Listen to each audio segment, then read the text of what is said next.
तो विद्यार्थी मित्रों हवे प्रकरण 4 में 4.2 पूरु कर्या बाद આપણે એક નવી રીત તરફ જઈએ। અવયવીકરણની રીત આપણે પૂરી કરી। હવે જે આવે દ્વિઘાત સમીકરણના ઉકેલ માટેની સૂત્રની રીત અથવા શ્રીધર આચાર્ય સૂત્રની રીત, બેમાંથી આપણે એને કંઈ પણ કહી શકીએ। તો આપણે સૂત્રની રીત મેળવવા માટે સૌથી પહેલા અહીંયા ધ્યાન આપીએ। શું કરીશું? તો કે આપણું દ્વિઘાત સમીકરણ ax વર્ગ વત્તા bx વત્તા c બરાબર શું છે? 0 છે। હવે જો મારે આ રકમને પૂર્ણ વર્ગ બનાવવી હોય, આ રકમને શું કરવી હોય? અહીંયા પૂર્ણ વર્ગ જો બનાવવી હોય તો શું કરીશું? તો કે બંને બાજુ 4a વડે ગુણતા, બંને બાજુ શેના વડે ગુણતા? અહીંયા 4a વડે ગુણો। તો આને પણ 4a વડે ગુણવાના, આને પણ 4a વડે ગુણો, આને પણ 4a વડે, અને 0 ને પણ 4a વડે ગુણવાના। તો 4a ગુણ્યા a તો શું થાય? 4a ગુણ્યા a એટલે 4a નો વર્ગ ઇન્ટુ x વર્ગ વત્તા આને પણ 4 વડે ગુણો તો કે 4abx વત્તા અહીંયા શું થાય આપણી પાસે? 4ac બરાબર 0 ગુણ્યા 4a એટલે શું થાય? 0 જ થાય। ખ્યાલ આવે? એટલે આપણને શું મળ્યું અહીંયા કે 4a વર્ગ x વર્ગ વત્તા 4abx વત્તા 4ac બરાબર 0। હવે આપણી પાસે અહીંયા મધ્યમ પદમાં કોણ છે? તો કે x વાળું પદ છે। તો મતલબ કે 4ac કેવા થઈ ગયા? અચળ પદ થઈ ગયા। તો એને જમણી બાજુ લઈ જાઓ તો કેવા થઈ જાય? તો કે માઇનસ। તો અહીંયા શું લખાય? 4a વર્ગ x વર્ગ વત્તા 4abx બરાબર 4ac જમણી બાજુ લઈ જાઓ તો શું થઈ જાય? 0 માઇનસ 4ac એટલે 4ac થઈ ગયા માઇનસ 4ac। હવે શું કરવાનું અહીંયા? તો તમે જુઓ x વર્ગનું વર્ગમૂળ આમાં છે આપણી પાસે, a વર્ગનું વર્ગમૂળ પણ આમાં છે। અહીંયા માત્ર અહીંયા કોણ છે કે b, કે જેનો વર્ગ અહીંયા છે નહીં, આમાં b વર્ગ નથી। તો મતલબ આપણી પાસે અહીંયા અંતિમ પદમાં b વર્ગ ખૂટે છે। પ્રથમ પદ છે, મધ્યમ પદ છે, પણ અંતિમ પદ નથી। પ્રથમ પદ છે, મધ્યમ પદ છે, પણ અંતિમ પદ નથી। તો અંતિમ પદમાં કોણ આવે? તો કે અહીંયા કોણ વધ્યું? b। તો કે એનો વર્ગ કરો તમે। શું કરીએ આપણે? એનો વર્ગ કરીએ। તો અહીંયા લખીએ કે બંને બાજુ b વર્ગ ઉમેરતા, બંને બાજુ શું કરતા? b વર્ગ ઉમેરતા, કેમ કે અંતિમ પદમાં શું જોઈએ? b વર્ગ જોઈએ। તો અહીંયા શું લખાય? 4a વર્ગ x વર્ગ વત્તા 4abx વત્તા b વર્ગ બરાબર આ બાજુ પણ b વર્ગ લખીએ તો કે b વર્ગ માઇનસ 4ac શું થાય? અહીંયા b વર્ગ માઇનસ 4ac। તો મતલબ કે આપણી પાસે આખી રકમ કેવી થઈ ગઈ? a વર્ગનું વર્ગમૂળ આમાં આવી ગયું, x વર્ગનું વર્ગમૂળ આવી ગયું, b વર્ગનું વર્ગમૂળ પણ આવી ગયું। તો રકમ કેવી થઈ ગઈ? પૂર્ણ વર્ગ બની ગઈ। આટલી જે ડાબી બાજુની રકમ છે એ ડાબી બાજુની રકમ કેવી બની? તો કે પૂર્ણ વર્ગ। તો એની માટે આપણે શું લખાય? તો કે કૌંસ ઉપર વર્ગ બરાબર અહીંયા કોણ છે? તો કે b વર્ગ માઇનસ 4ac। તો કે 2ax નું વર્ગમૂળ શું? 4a વર્ગ x વર્ગ છે એનું વર્ગમૂળ શું થાય? 2ax, મધ્યમ પદની નિશાની પ્લસ, અંતિમ પદનું વર્ગમૂળ b એટલે 2ax પ્લસ b કૌંસ ઉપર શું આવ્યું આપણી પાસે? વર્ગ આવ્યા। હવે શું કરીએ? તો કે આ વર્ગને દૂર કરો એટલે અહીંયા શું કરવું પડે? વર્ગમૂળ કાઢવું પડે આપણી પાસે। તો વર્ગમૂળ શેમાં આવે? પ્લસમાં પણ હોઈ શકે અને માઇનસમાં પણ હોઈ શકે। આ બાજુના પદ શેમાં આવી જાય?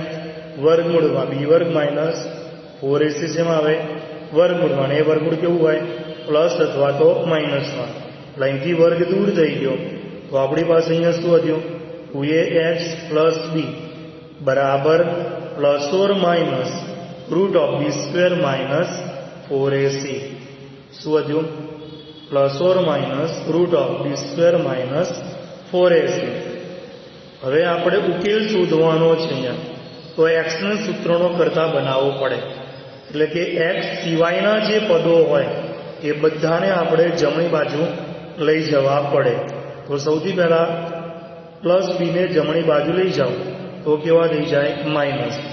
તો અહીંયા શું લખાય 2ax બરાબર minus B plus or minus root of B square minus 4ac.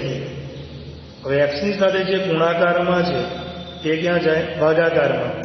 તો મતલબ અહીંયા એક્સ બરાબર શું લખાય તો કે minus B plus or minus root of B square minus 4ac અને આખાના છેદમાં કેટલા અહીંયા 2a. એટલે આપણી પાસે એનો ઉકેલ શું બન્યો કે minus B plus or minus root of B square minus 4ac છેદમાં 2a. એટલે અહીંયા લખીએ કે જો ઉકેલ આલ્ફા અને બીટા હોય, ઉકેલ કોણ હોય આલ્ફા અને બીટા હોય, તો આલ્ફા બરાબર કેટલા minus B plus root of B square minus 4ac ના છેદમાં 2a અને બીટા બરાબર શું થાય minus B minus root of B square minus 4ac ના છેદમાં 2a. એટલે એક આવે પ્લસ અને બીજું આવે માઇનસ. બી તો કેવા છે બંનેમાં માઇનસ જ છે. ફરક ક્યાં આવ્યો ખાલી તમારી પાસે ફરક ક્યાં આવ્યો ખાલી તો કે આ પ્લસ આવ્યું ને આ કેવું આવ્યું માઇનસ, બાકી બધું એમનું એમ. હવે જો સમજો અહીંયા કે બી સ્ક્વેર માઇનસ 4ac બરાબર ડી લઈએ તો ડી ને વિવેચક પણ કહેવાય. ડી ને શું કહેવાય વિવેચક પણ કહે છે. તો બી સ્ક્વેર માઇનસ 4ac બરાબર શું લઈએ ડી લઈએ તો આપણું સૂત્ર શું બને અહીંયા તો કે યાદ રાખવા માટે સરળ રહે કે આલ્ફા બરાબર minus B plus root of D ના છેદમાં 2a અને બીટા બરાબર minus B minus root of D ના છેદમાં 2a, જ્યાં ડી બરાબર શું તો કે બી સ્ક્વેર માઇનસ 4ac. તો આપણને યાદ રાખવામાં શું રહે સરળતા રહે, યાદ રાખવામાં શું રહી જાય આપણને તે સરળતા રહી જાય. એટલે કે ડીની જગ્યાએ શું લખાય બી સ્ક્વેર માઇનસ 4ac, બી સ્ક્વેર માઇનસ 4ac જગ્યાએ શું લખાય ડી લખાય, જેને આપણે દ્વિઘાત સમીકરણનો ઉકેલ કહીએ છીએ. તો હવે ડી, હવે જો અહીંયા સમજો કે નિયમો છે કે જો ડી બરાબર 0 હોય, ડી બરાબર શું હોય 0 હોય તો ઉકેલ કેવું મળે તો કે ઉકેલ વાસ્તવિક અને સમાન મળે. ઉકેલ કેવો મળે વાસ્તવિક અને સમાન મળે છે. એનો મતલબ શું થયો એટલે કે શું થાય આપણી પાસે અહીંયા તો કે ડી બરાબર 0 એટલે કે બી સ્ક્વેર માઇનસ 4ac ની કિંમત 0 મળે. કોની કિંમત બી સ્ક્વેર માઇનસ 4ac ની કિંમત કેવી મળે 0 મળે. તો આપણને ઉકેલ કેવો મળે વાસ્તવિક અને સમાન મળે. એવી રીતે બીજો નિયમ કે જો ડી ગ્રેટર દેન 0 હોય, ડી ગ્રેટર દેન 0 એટલે કે ધન હોય તો ઉકેલ કેવો મળે તો કે વાસ્તવિક અને ભિન્ન મળે. કેવો મળે વાસ્તવિક અને ભિન્ન મળે છે.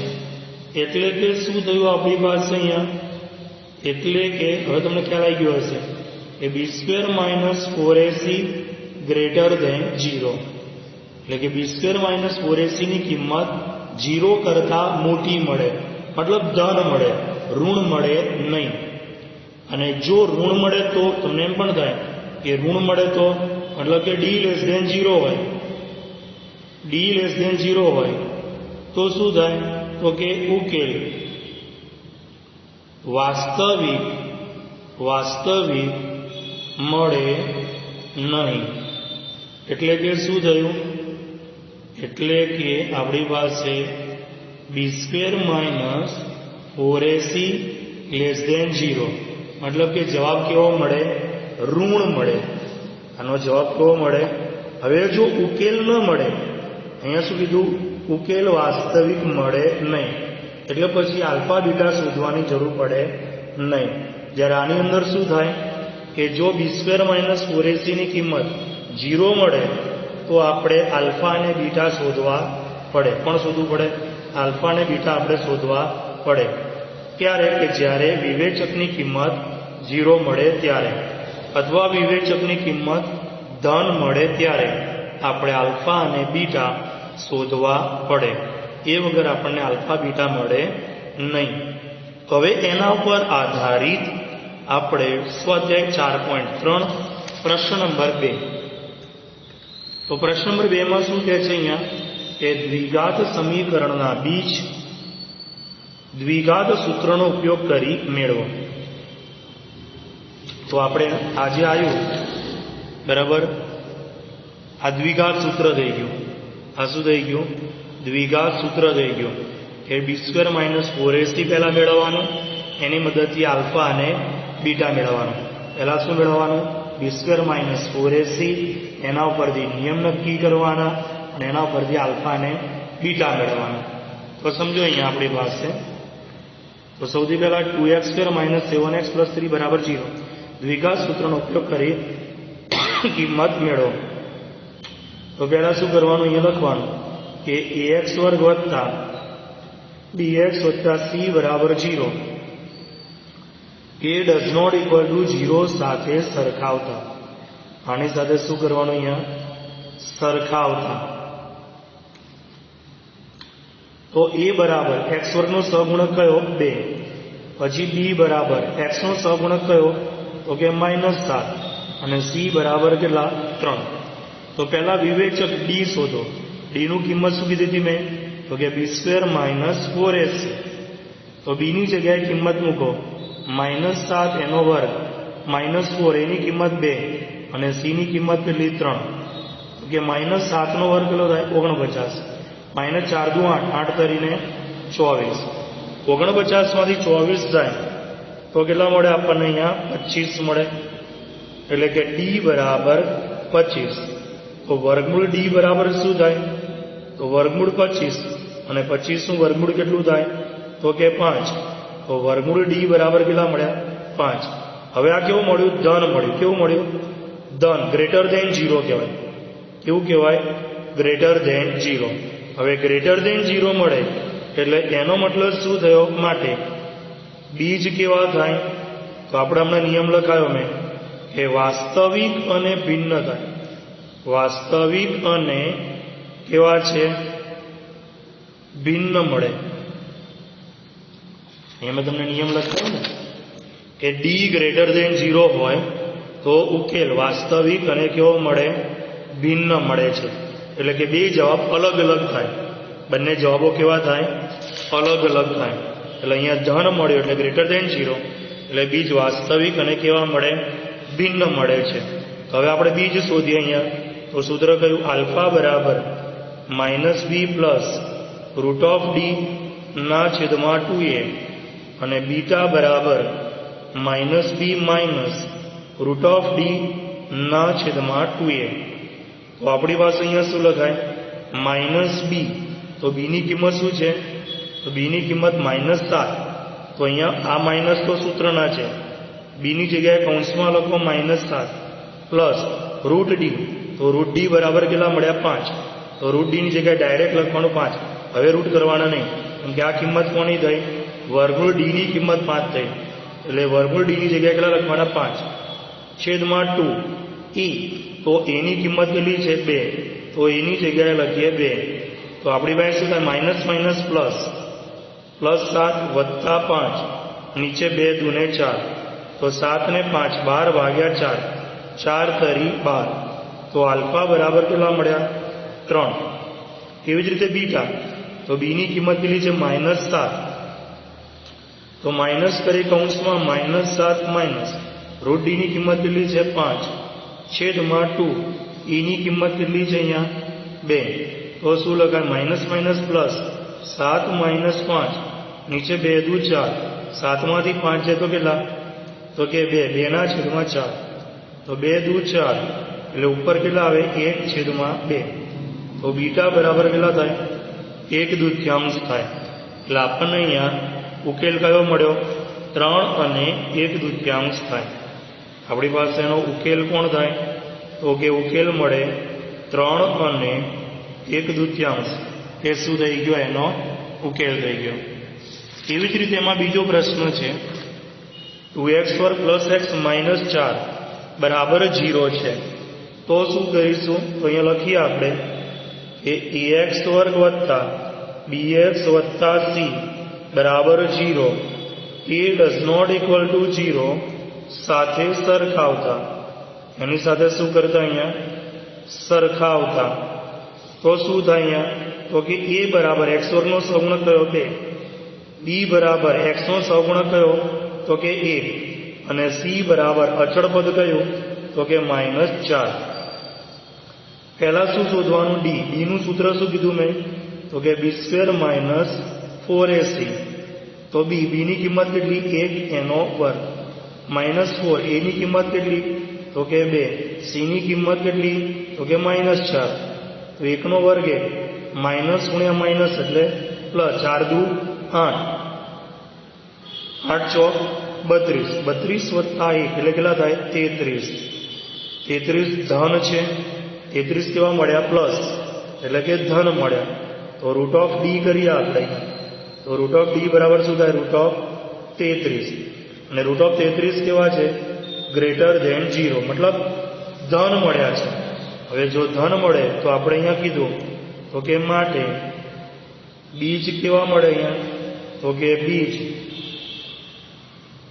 વાસ્તવિક અને ભિન્ન મળે છે. બીજ કેવા મળે છે? વાસ્તવિક અને ભિન્ન મળે છે. તો એનો મતલબ આપણે બીજ શોધીએ તો સૂત્ર કયું હતું? આલ્ફા બરાબર -b પ્લસ √d ના છેદમાં 2a. અને બીટા બરાબર શું છે? -p માઇનસ √d ના છેદમાં 2a. તો અહીંયા શું લખાય? માઇનસ b ની જગ્યાએ કેટલા? 1 પ્લસ √d ની જગ્યાએ કેટલા? તો કે વર્ગમૂળમાં 33 છેદમાં 2. a ની કિંમત કેટલી આપણી પાસે? અહીંયા શું લખાશે આપણી પાસે?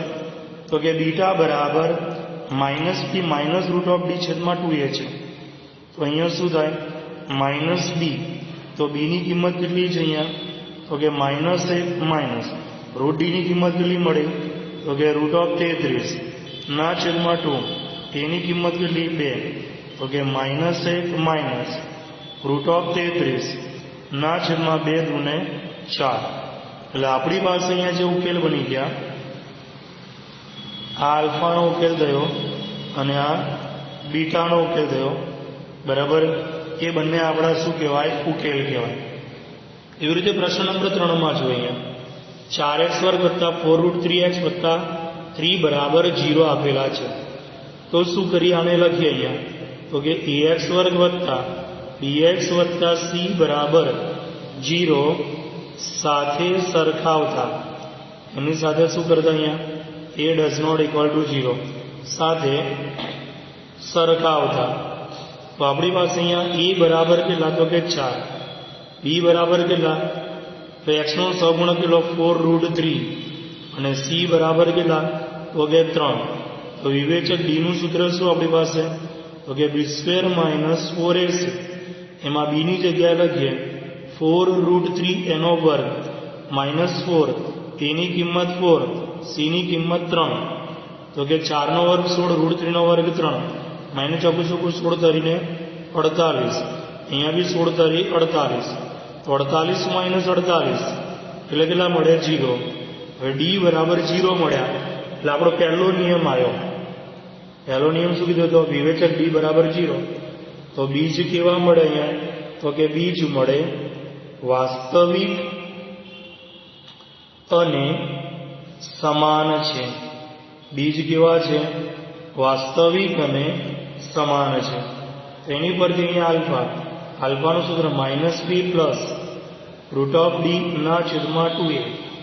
बीटानुं सूत्र -b माइनस √d ना छेदमां 2a। तो अहींया माइनस डी नी जग्याए केटला तो के 4√3 प्लस √d नी जग्याए केटला थाय 0 छेदमां 2a नी किंमत केटली 4 तो माइनस 4√3 छेदमां 4 × 8 तो अहींया 4 × 8 थाय એટલે આપણને કેટલા મળે -√3/2।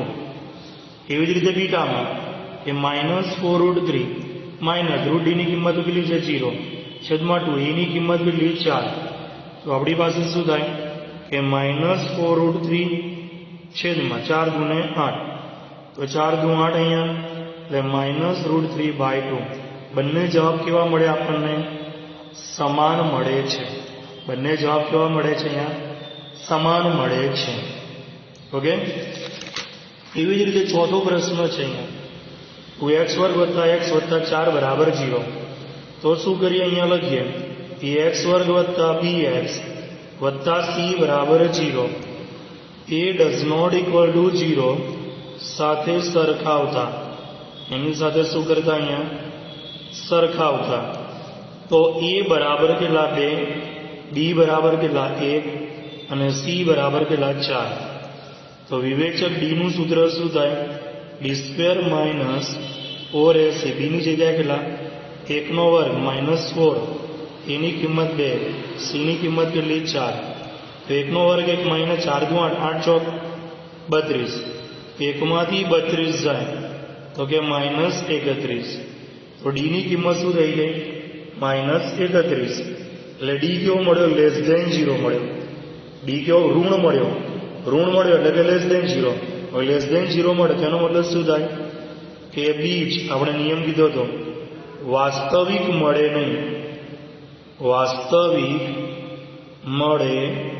નહીં એટલે એનો મતલબ કે આગળ આપણે આલ્ફા બીટા શોધવાની જરૂર નથી કારણ કે બીજ મળતા નથી તો પછી આપણે એનો આગળ ઉકેલ પણ શોધવાની જરૂર નથી। ઓકે તો અહીંયા આપણે પ્રશ્ન નંબર 2 સુધી રાખીએ। નવા વિડીયોની અંદર આગળ પ્રશ્ન નંબર 3 થી શરૂઆત કરીશું।